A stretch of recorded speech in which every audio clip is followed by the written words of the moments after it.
Hello, I am the Roninpawn, and welcome to Operation Break YouTube. This video will self-destruct the other half, the half that the Spiffing Brit went and hid from you, cut away, took it out of the video. I'm here to present it to you, and oh god, what am I doing in the middle of the bleeding night? It's literally 3:48 in the AM, US Eastern Time here, when I'm recording this, because I've been living on a vampire sleep schedule lately due to the fact that I have a horrific disease you can watch a video about, called MECFS, and one of the effects of it is that it rotates my sleep schedule regularly. I wake up this morning, well, quite literally this morning, but more morning than most know, and find that there's a video from the Spiffing Brit that's about to expire, and to be quite honest with you, Spiffing Brit, I know you're watching. Thanks for being a longtime fan and subscriber. I don't actually watch the Spiffing Brit. I suppose that there was something along the way that I watched and said, hey, this is good, I think I'll sub, and it just doesn't really show up in my feed. So, yes, thank you for watching my videos, Spiffy, Spifferino, but I haven't really been doing it back to you. Anyway, I find this video, much as you no doubt have, and it says that, half the video is going to go away, and I watch it through, and it's a very interesting premise to manipulate the YouTube algorithm by cutting out a large portion of the video in order to increase the, what would it be in the analytics, the search relevance, ultimately, by a number of mechanics. You can go and watch the first half of that video if you'd like, but the second half doesn't exist, friends, except that it exists here and now, because the Spiffing Brit isn't the only one who can break YouTube. You see, YouTube opened the can of worms on a rather copyright trepidatious sort of a concept, and that is the Reacts video. And so basically,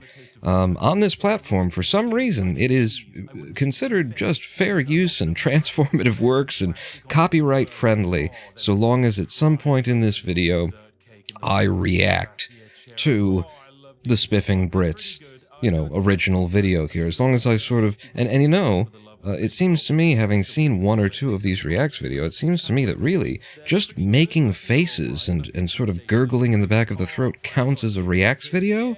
Now, I don't have a webcam right now because I assure you, you don't want to see me at 3:50 a.m. in this twin-sized bed that I live out of.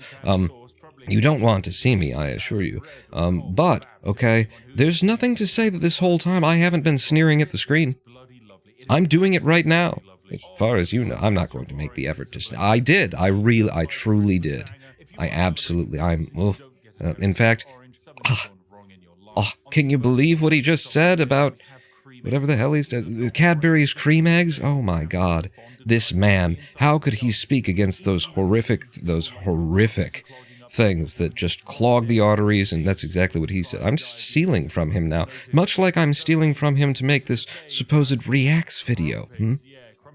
But yes, many people can go ahead and break YouTube in many different ways, and the way that I'll be breaking it today is to, here's the thing. If the Spiffing Brit uploaded the whole version of his video, his original video, and left it there, then he's got the video evidence on, in his channel, in the background, that this material is his material, and he can enact a copyright claim on it. But if the Spiffing Brit only uploaded the original video in its full, and then chopped off half of it, here's a question for the Spiffing Brit. Can you now make a claim on this? I mean, I know you can, with lawyers and things like that, write a letter and that sort of a thing, but now that that material is gone, that you cut away, do you have the technological click a button and, is YouTube reporting to you right now that it's found a match on your video for a portion of your video that you cut away? It's an interesting question. And even if it doesn't really matter, because here I am reacting. Oh my god, fish and chips. Oh, I love fish and chips. Fish and chips is a good thing. I support this opinion that you're having now. So now I can just sort of, piggyback off of your content and make a living as well. In the first half of Spiffing Brit's video, he showed that off of one live stream The man has claimed 64,000 British pounds. I believe it was 64,000 British pounds over the course of time. I know how YouTube works. I've had, the occasional 6-digit view count video myself. I just want to, let everyone know who's watching this video. That's not how YouTube works. I mean, yeah, it works that way for the Spiffing Brit and 7 other people on the planet. It works for an incredibly small, narrow margin of the top creators. You make money. Do you know what the average amount of money that your average YouTuber makes off of a video? YouTube likes to talk about this in terms of CPM, in terms of like 1,000 impressions of ad per click, which, by the way, no one on the planet knows what the C in CPM stands for. They're just making up terms. What I've always judged it as is by revenue per view. Because that's what matters to the creator, right? That's what matters to me. If I'm making something original, unique, new, which I usually do. I don't make reacts videos. If I'm making something brand new, what matters to me is the thing that I have control over, which is, I made a video, I made a thumbnail, I gave it a title. If someone clicks on it, that's kind of the end of my control here. I have no involvement in what ads are being served or, to the audience at the end of the day here. So in terms of what I can do to increase revenue through the AdSense system that YouTube has, I can really only care about revenue per view, per click. So here's the numbers on that. The last that I looked at them, and it's been a while because as an intelligent person, I stopped trying to make my living off of YouTube quite a while ago and started doing it on Twitch, mainly twitch.tv/Roninpawn. Follow today. The numbers on YouTube are such that the average creator, under the average ad revenue, makes 2 to 3 tenths of a penny per click. Now, if you have ever been upset, if you have ever experienced anger on behalf of your favorite musical artist, that on platforms like Spotify, they're getting ripped off, they're only making, what do they make? 2 tenths of a penny per, that's an artist they're making, they should be remunerated more. Well, it's interesting that conversation just never really seemed to kick up in the public eye as it concerns YouTube, because you know where Spotify got their model of creator, reimbursement from? It's right here, baby. It's right here on this hellscape, this hole of a platform, YouTube. This is an awful, awful thing that you are watching right now. This platform silences and stifles and tampers down on all kinds of content. Did you know that during the pandemic, if your video mentioned the existence of the disease that killed, how many millions of people did it kill in the first 24 months? 15 million worldwide? 15 million? 15 million people died, which means, if every one of those person had, let's say, let's be conservative and say 5 or 6 people who loved and cared for them. We're talking about 100 million human beings who were directly affected, not to mention the larger. During this pandemic, during this major event wherein we all needed to be sharing as much information as possible about how to keep ourselves safe and what we should be doing, because it was also being manipulated as a political event, the geniuses over at YouTube decided that the best thing they could do is just demonetize anything that mentioned the existence of COVID. They disincentivized monetarily the conversation of the thing that was killing us all, and we needed to know what was going on. Remember, they were telling us that, you just need to wash your hands and it'll be fine. And then we found out, no, it's airborne. Washing your hands does jack all.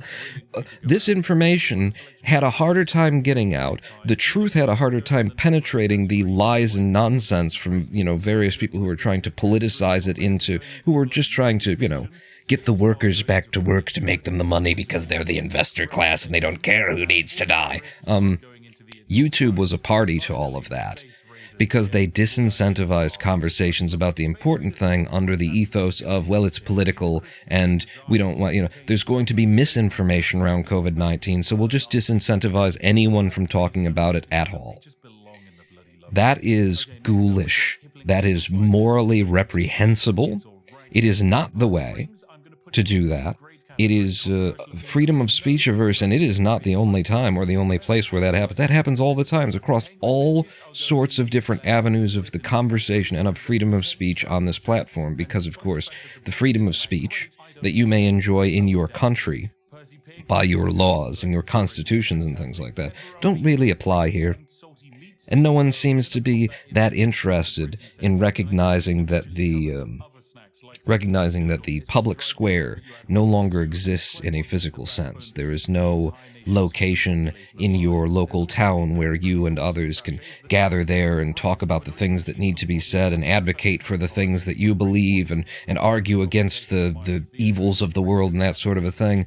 No one seems to care that that town square now exists right here, on YouTube, on Twitter, on Reddit, online. No one seems to give a damn that this is where this is the only place where the freedom of speech actually matters anymore, and this is the only place where it doesn't actually, it's not protected at all. It's not protected at all because you're on someone's platform, and they can decide to, make their own rules about what we're going to talk about. Reddit is the worst thing on the goddamned planet, on the whole internet, in terms of the communication, fair and equal communication. Reddit is a horror show. Every single subreddit has a group of moderators who are just out of hand. They've created so many rules and so many restrictions, and they're so gatekeeping all of the conversations. 50% of the time in my entire life that I've spent on Reddit has been typing things up that were well thought out, crafted, articulate, that were making an argument, or that were just funny, or that were just, hey, I made a thing that I'm proud of and it's over here and I'd like to share it with this community because it's relevant to this community. And 50% of the time that I've spent on Reddit has been preparing something that somebody deleted. That someone deleted because they made up a bullshit rule and put it in the sidebar, and now that it's a rule, they can just act like that's okay. People, come, gather round me for a moment here. Just because someone makes a rule doesn't mean it's right. Hi, how you doing? Just because there are laws, even, doesn't mean that those laws are correct. Doesn't mean that they are right, doesn't mean that they should be followed, doesn't mean that they should be respected, and you should be angry, and you should be revolting in the street, you should be lighting things on fire over some of the laws and the rules that are being enforced on you. Stop accepting, you look in the side column of the Reddit forum and say, you're just going to, censor me if I post to this community, then don't post to the community, or post horrific things to the community, annoy the moderators, pester them. They're silencing and censoring and stifling communication. They've come up with a whole bunch of bull. They've decided we're just not going to say those sorts of things around here. They have no affiliation, no what's the word I'm looking for? No commitment, and that's not it either, but part of my disease is losing words from time to time. They have no commitment to the freedom of speech, and they are moderating a platform that is completely about speech. And this has become most of the internet, just so we're clear.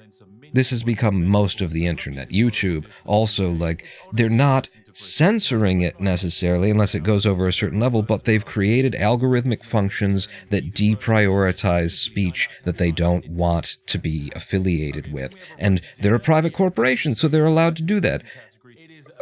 That is bullshit. What is the use of our freedoms of speech? What is the use of all of the people who have died in order to secure the freedoms of the public across all of these years, across centuries and centuries, in order to build governments instead of fiefdoms, instead of kingships? What is the use of it all if at the end of the day we end up living in a society where there is this third-party censorship of speech that just manages to sort of skirt the edges of the rules by saying, well, we're technically not censoring it. We're actually, what we're doing, okay, is we're just protecting our corporate interest. We're just protecting our image. Listen, there are laws that apply to us, and we've got to avoid getting sued and things like that. What is the use of our laws? What is the use of the freedom of speech? What is the use of our copyrights if some jackass like the Roninpawn can wake up at 4 a.m., see that the Spiffing Brit has posted a video, steal half of it, and repost it with a thing over it, and claim it's a reacts video because he went, I don't agree with this list at the end. Tea sucks. Screw tea. You know, drink Pepsi. No, I don't. I don't drink water, okay? Water's, and by the way, if you're in the States, you know, 5-stage filtration process. You know, I don't know if you know this or not, but they're putting things in there that turn frogs gay. they're putting... Thank you all for tuning in to this nonsense for some reason. You have technically now seen the other half of the Spiffing Brits video, which is what you came here for. It was a you know, list of English snack foods and things like that. I used to pretend to be an Englishman on this YouTube channel, and if you'd like to see that, just, you know, go back in the past and check them out. As for today, I am the Roninpawn. I hope to see you on twitch.tv/Roninpawn and patreon.com/Roninpawn. Oh, the video's